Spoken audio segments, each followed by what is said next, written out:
Hi classmates! Welcome to my vlog. For today's video, tuturuan ko kayo ng isa sa mga nalalaman kong lutong bahay na recipe pa ng lola ko doon sa probinsya sa Iloilo. Tara, samahan niyo ako.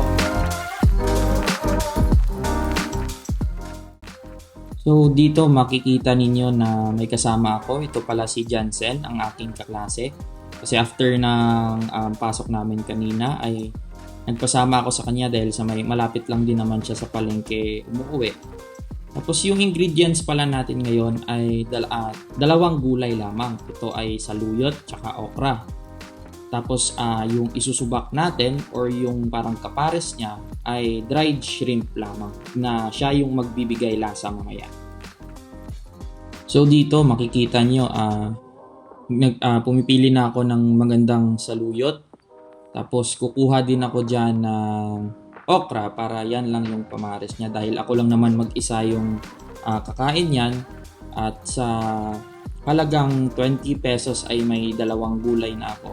Tapos madami na yan para sa isang tao.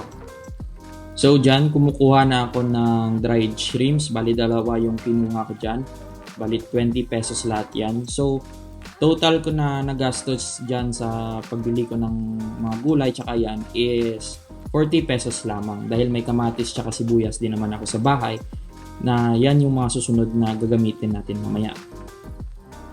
So dyan makikita natin na maghihiwa na tayo ng kamatis. Bali hiwain natin siya ng maninipis lamang para mabilis siya matunaw mamaya. Pagkatapos niyan ay isusunod natin yung sibuyas na kagaya lang din ng kamatis. Hihiwain natin siya ng maninipis para mabilis din siya matunaw mamaya. At pagkatapos niyan ay ilalagay natin sa kasirola at lagyan natin ng tubig na parang isasabaw mamaya na angkop lamang sa gusto ninyo.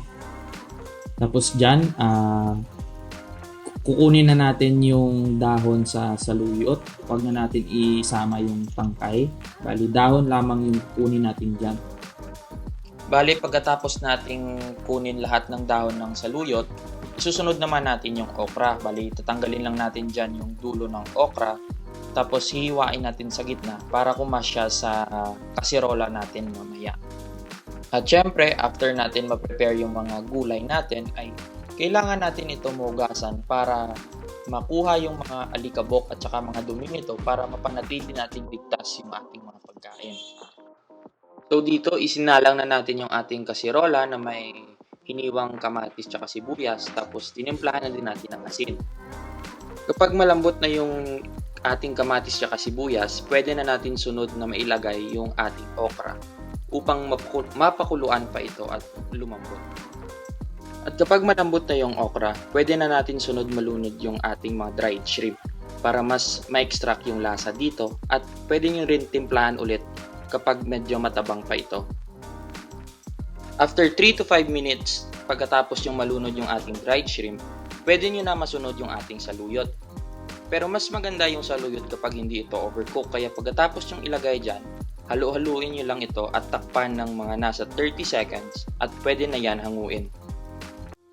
At ito na ang ating finished product, tinolang saluyot na may okra at dried shrimp.